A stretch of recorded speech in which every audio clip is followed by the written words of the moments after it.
What's going on, guys? Welcome into New York Giants Now by Chat Sports. We're about to get into a mailbag where I answered your questions live from our live show on Wednesdays, every Wednesday at 4 p.m. Eastern, 3 p.m. Central. So subscribe. Go down right now, hit that big red button, turn on your notifications, and help Giants Now get to 10,000 subscribers. First one coming in from Jessica Lampert. Where do you think Wan'Dale and KT will be on the receiver chart by the end of the season? I think they have every opportunity, especially Kadarius Toney, to be the number one wide receiver for the New York Giants. We got a small sample of what Kadarius Toney can be in the NFL. 10 grabs for 198 yards, or 89 yards, nearly 200 yards against the Dallas Cowboys with Mike Glennon throwing him the football. Kadarius Toney has everything you want in a wide receiver these days. Wan'Dale Robinson, I'm not sure. I think he has a chance to be productive as a rookie, but I don't want to set the bar too high for him. But I do have big expectations for him, and I think both these players are going to have good years this year. But to give you a number, I think Kadarius Toney could be wide receiver 1, and I also think Wan'Dale Robinson could be wide receiver 3 or 4. I think those are realistic expectations. The Hammy, what's up, man? Out of the star wide receivers, who do you think will be ready for week 1 with all the injuries? I'm hoping they're all ready. I need Kadarius Toney, Kenny Golladay, and Sterling Shepard out there in week 1. Although, I'm not sure if Sterling Shepard's going to be ready for week 1. He just started jogging a couple of weeks ago, so I'm not really sure if he'll be ready for week 1. But if I can get Kadarius Toney, Kenny Golladay out there week 1 to go along, Wan'Dale Robinson, and Daniel Bellinger, the rookie tight end, I think the Giants would be sitting in good shape. Hopefully Shepard's ready to go. Maybe not. Maybe that's why you go out and sign another receiver, but great question, Hammy. DeAndre J., what are your thoughts on Tiki Barber? He seems like a hater. Was a great player, though. He was. Tiki Barber is one of the best Giants of all time. The way he ended his career with the Giants in the last 5 seasons is honestly incredible. 5 straight seasons of more than 1,200 rushing yards. Look, these stats are incredible. 11 touchdowns, 2 touchdowns, 13, 9, 5. But you know what happened in 2007, the first year of Tiki Barber's retirement? The Giants went and won a Super Bowl. And there was definitely some clashing between Eli Manning and Tiki Barber. And I wasn't a fan of the way Tiki Barber talked about Eli Manning in the media, how he talked about the Giants, how he talked about Tom Coughlin. I loved him as a player. I hated him as an analyst. And honestly, the words he spoke did more damage to my heart or good things to my heart than his playing did. Honestly, I don't like Tiki Barber. The way he speaks about the Giants and Eli Manning, that rubbed me the wrong way. But I'll leave it up to you in the comment section. What are your thoughts on Tiki Barber? We can all agree, one of the best Giants running backs of all time. But he has been a hater and had some choice words for this organization. So sound off in the comment section and let me know your thoughts on Tiki Barber. I'll be down there reading them and replying to all of you guys. If you haven't yet, what are you waiting for? Like, seriously, what are you waiting for? Go down right now, hit that big red button. Daily videos on the latest Giants news and rumors. It's June, and we're still putting out a video every single day on this channel. That's a shout-out to the people I work with, Matthew Peterson, my producer, and my job for giving me an opportunity to do that. But we won't continue to be able to do that if we don't get to 10,000 subscribers as soon as possible. So if you haven't yet, go down right now, hit that big red button. Antone, what up, guy? Do you think Danny Bellinger is going to do everything we wanted Evan Ingram to do for us? No, I honestly don't. I don't think they're even remotely the same type of players. I think Daniel Bellinger is a true tight end. He'll get his hands dirty. He can block, but he's nowhere near the athlete or the receiving threat that Evan Ingram is. Yeah, I think he has better hands than Evan Ingram. I mean, I know my producer, Matthew Peterson, has better hands than drop boy Evan Ingram. But I don't want to set the bar for Daniel Bellinger too high. Is it awesome that he's already starting and getting first-team reps with the Giants at minicamp and OTAs? Yes, but let's not expect this guy to come in and be the next Travis Kelce or next George Kittle or anything like that. I think he can be a solid football player, but I don't want you guys to go out there thinking this is someone that's going to be the next Jeremy Shockey. Alzo, my guy, what up, bro? Should the Pro Bowl switch to a flag football exhibition? I have a QB I'd vote for. Look, the Pro Bowl is a joke. Alzo, you're my guy. I appreciate it.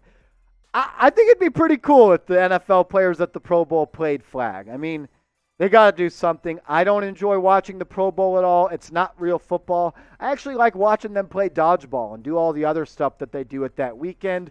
Flag football, I think, would be cool. But I just think so many players in the NFL without guaranteed contracts are scared of these non-contact injuries, which I understand. I wouldn't want to blow the chance at making millions of dollars. But look, if Kadarius Toney makes the Pro Bowl this year and he needs a QB to sling him some dimes, Alzo, make sure to hit up that guy. Corey W., what's up, man?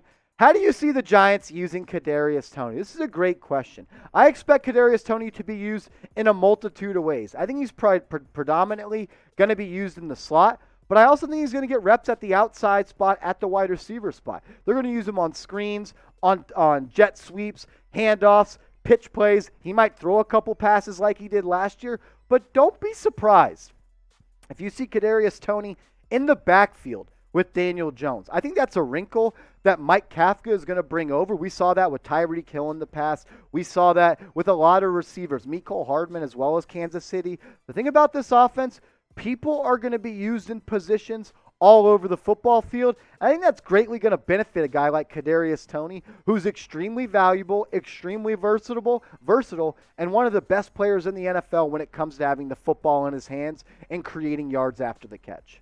What about this, though? Which Giants wide receiver do you think is going to have more touchdowns in 2022? Is it going to be Kadarius Toney or is it going to be Kenny Golladay? Look, I hope they both go for more than 6-7 touchdowns this year after they didn't score a touchdown last year, but type their jersey number of who you think is going to score more TDs in 2022.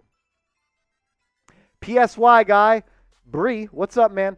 Are you excited as me to see Dane Belton running around on defense? Yes, the rookie safety out of Iowa. I'm a big fan of Dane Belton. And the first day of Giants minicamp, he had 2 sacks. Wink Martindale brought the heat on day 1 of Giants minicamp. And Dane Belton's going to be a guy that's going to be that third safety. He's going to play a little bit of that big nickel corner spot. He's going to come down into the box and be another linebacker on the field. He's big, he's fast, he's strong, and he could do it all on the defensive end. I'm excited for him. I think he's a person that Giants fans aren't talking enough about because what he can do on the football field is not really replicated by anyone on this roster except maybe Xavier McKinney, who's one of the best safeties in the NFL.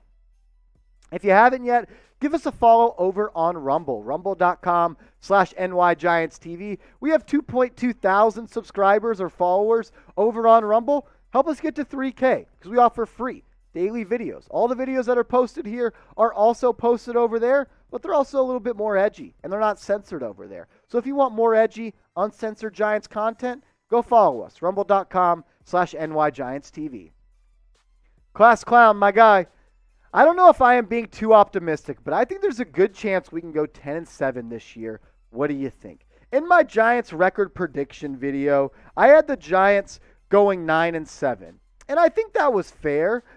9-8. Excuse me. Thank you, Pete. I always forget that the Giants or the NFL has switched to a 17-game schedule. I had the Giants going 9-8 because look, the Giants right now, based on 2022 win totals and projections in Vegas, have the easiest schedule in the NFL. The Giants have a lot of winnable games on this schedule. You can beat a team like the Carolina Panthers. You can beat the Chicago Bears. You can beat the Jacksonville Jaguars. You can beat the Seahawks. You can beat the Texans. You can beat the Lions. You can beat the Commanders. You can beat the Eagles. It's going to be tough to beat the Colts and Vikings, but maybe if you split with one of them, look, I think best case scenario, the Giants could go 10-7. But I think 9-8 and 8-9 is more of the sweet spot of where I would like them to be. And look, Giants go 9-8, 8-9 this year. That is a hell of a first year for Joe Shane and Brian Dable. You could take that to the bank. Pete, 365, with the Giants not having a lot of proven talent at tight end, could they look to sign Rob Gronkowski? All right, we're getting wild on this mailbag. Cheers to that. Let me get a little sip going. Rob Gronkowski, he's not playing anywhere in the NFL unless Tom Brady's throwing him the football. I would love to see Rob Gronkowski in New York Giants blue. In my opinion, the best tight end to ever play football. I know we like Bavaro here on this channel, but what Rob Gronkowski has done in his NFL career, there was games and plays where he was just unstoppable. This is one of the best postseason players of all time. And I get the question because when you look at this Giants tight end depth chart, not a lot of proven guys. Ricky Seals-Jones Hasn't done a lot in his NFL career. Daniel Bellinger, he's a rookie. Jordan Akins hasn't done that much. Chris Myriak is Chris Myriak. Look, I think the Giants could benefit from going out and signing another tight end, but it being Rob Gronkowski just isn't that realistic of an option. I think he's either going to play with the Tampa Bay Buccaneers this year, or he's going to hang it up and wait 5 years to go on and put that gold jacket, in Canton, Ohio. I love Rob Gronkowski. I hate the Patriots, but I've always admired how hard that dude plays because he is an absolute Gruden grinder. I'm not even sure if you can say that anymore, but he is. He's a GG for sure. What about this, though? More TDs, and we'll end the show with this question. Make sure to get your votes in. More touchdowns. Which Giants tight end? Type RS for Ricky Seals-Jones, or go down and type DB for the rookie Daniel Bellinger.